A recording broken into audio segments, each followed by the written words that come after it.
All right, you lovely lot. Russ from the West Ham Network. Hope you are all safe and well. Happy Monday. But it's game day and it's live.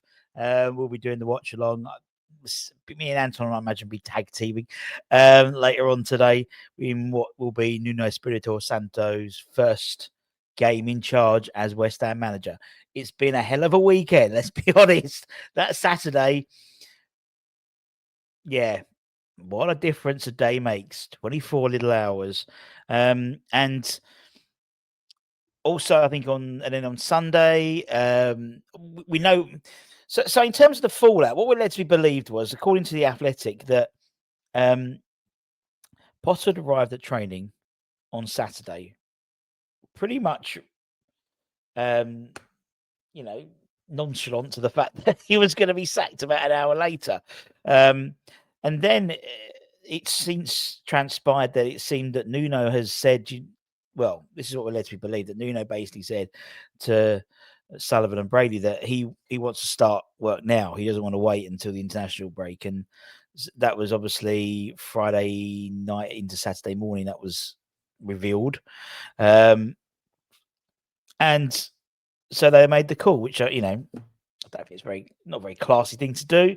As we know, there is an MO in terms of that. 𝗟𝗘𝗟𝗟 did a similar thing, took training on the Wednesday, took training and then was sacked pretty much after training. But we're in a new era now. So not only we had all that craziness, but then on Sunday, the club sort of released his first interview with it as West Ham manager. So, let's talk about it. Let's go through it because I think there's some things. I mean, he talks a good game. I think Potter talked a good game. I think 𝗟𝗘𝗟𝗟 I remember 𝗟𝗟𝗟𝗟 when he took over was all about let's bring the noise. I want us to be the noisy neighbours, that type of thing. Nuno's one is I want it to be hell. I want when we play teams that it's hell for them, which I can't lie. I was quite excited by that prospect. It's I mean, first off, he looked generally excited and chuffed with his interview with Rob to be there. Said it felt good. He felt honoured. He's ready to work. And that's the kind of energy obviously you want coming through the door straight away. That's the bounce we need. Will we get a manager bounce? We haven't had a new manager bounce since David Moyes, really, in all honesty. There wasn't waffling about projects, long-term visions. It's like, look, straight down to business. We need to get going, not this long-term thing. And that's right. I mean, I know it's a 3-year deal he's got, but this first 6 months period is about getting points on the board and getting us away from the relegation zone. Now, what struck me throughout was he kept on going back to two things, day by day, building connections. It was like, every day we're improving. He said it quite a few times, day by day, we've got to give our best. It's about making big improvements. There wasn't necessarily any big promises about Champions League or silverware or that type of thing. It was about getting the basics right, putting in the graft, improving bit by bit every day and getting everyone on board, pulling in the right direction, which, to be honest, we know there's, by the fallout from the Potter Nuno transition, we know there's, I think Shane did an article saying that he'd fallen out with a lot of the players like Luis Guilherme and Emerson, and there was a little bit of discontent about getting rid of the older players, although I sort of agree with that, but I can understand if they've been there for so long that there's, it's a similar thing that happened with 𝗟𝗟𝗟𝗟𝗟. He made James Ward-Prowse vice captain and sent him out on loan, and that was one of the reasons why a lot of them switched off on him already, because it was like, well, you did one thing with one thing and then another thing for another thing, So there's definitely a need to pull in the right direction. Let's be honest, that's exactly what we need right now.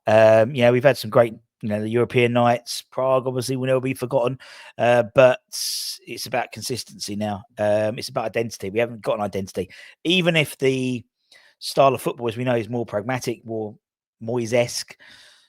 That was an identity. It wasn't the most exciting identity, but it was an identity, something that you could say this is what we do.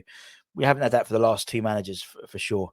And clearly he's done his homework. He obviously Matt Kilman was brought out in the conversation, and he made it clear that it's a fresh start for everyone. So that was a really interesting point. So preconceptions. I think for me, the team sheet that comes out later today isn't going to give us all the answers of what Nuno's going to do, because I think you've only had one training session, so he'll be leaning on the academy coaches, Mark Robertson, Steve Potts, Gerard and Billy, to give him feedback. Obviously, he knows from an outside perspective, having watched a lot of games and obviously played against us a few times. We'll see what happens. But what I quite like the idea of is, and we've seen it before at other clubs, is too many times we've seen players coasting at West Ham, and I think our players respond best to knowing who's boss. I think Gonz did an article on 𝗟𝗧'𝗦 about it the other day, and I agree. I think Potter seems a nice man, and when he did seem to try and discipline people, it didn't go the right way. There's a way of doing it and the wrong way of doing it, and which is why it's a shame someone like 𝗟𝗘𝗟𝗟 isn't with our squad, because I think there would be an opportunity for him to play double pivot, maybe with Magassa, and pushing up, Fernandez potentially into mid. There's loads of options there, which and I think we sort of stumped ourselves in the foot a little bit with Alvarez going out on loan, but obviously that his philosophy disagreed with Potter's philosophy, but let's be believed. Now, and I'm quite excited. When we're not a Wolves 2.0, and there's no cliches. Everyone's got to prove themselves again, which I think is great. And then there's the fans. He didn't dodge it. He knows what we're about. Passion, noise, loyalty. But he also said something important in the interview, which is now. Well, I've got it quoted. Now's not the time to ask the fans for anything. Now's the time to deliver. Which is so simple, but it's so correct. The fans will always turn up, apart from Brentford, obviously. But regardless of that, that's for different reasons. But the fans will always turn up.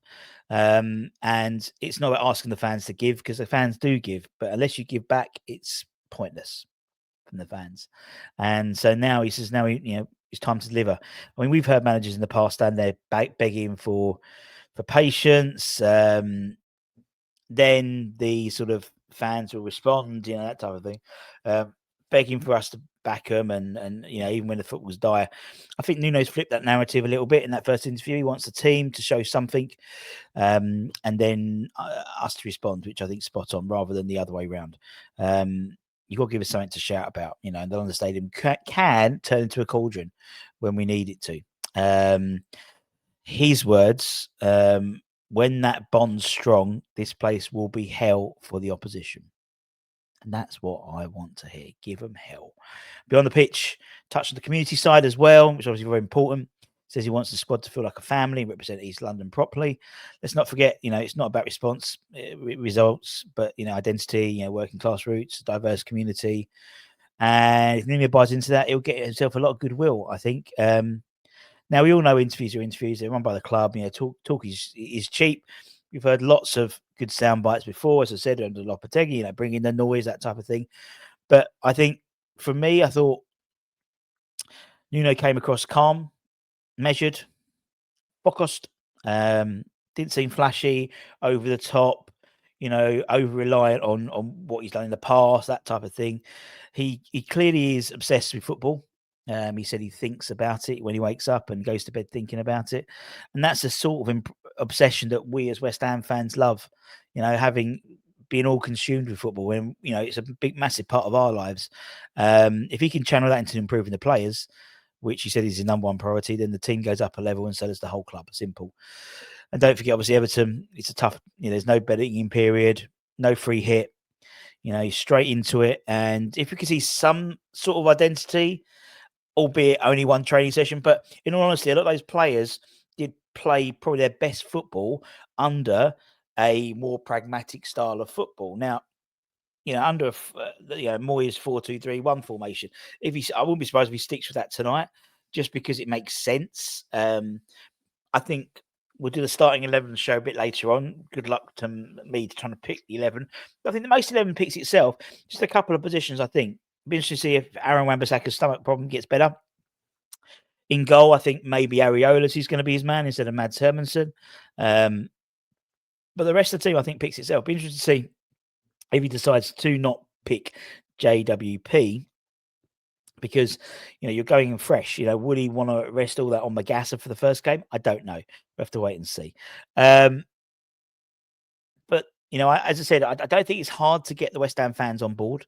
It really is. A bit of effort, a bit of chutzpah, a bit of guile, and let's see where it takes us. It gets my full back in. I love the fact that academy coaches are in the sort of dugout tonight. And maybe we'll see one or two things differently. Who knows? But let me know what you think, guys. Are you buying into his words? Do you feel it's a fresh start? He's skeptical after obviously the way things ended, particularly at Spurs and Wolves in terms of Nuno. Personally, I'm optimistic as always. He said the right things. Now it's time if he can do the right things. And that's it. So drop your thoughts in the comments below. Smash a like if you're buzzing for the Nuno era, and make sure you subscribe because we'll have all the build up for the Everton game. Big week ahead. Come on, you bloody irons. If you've got any hypes beginning of the week, feel free to hype us. Much love. See you later. Bye.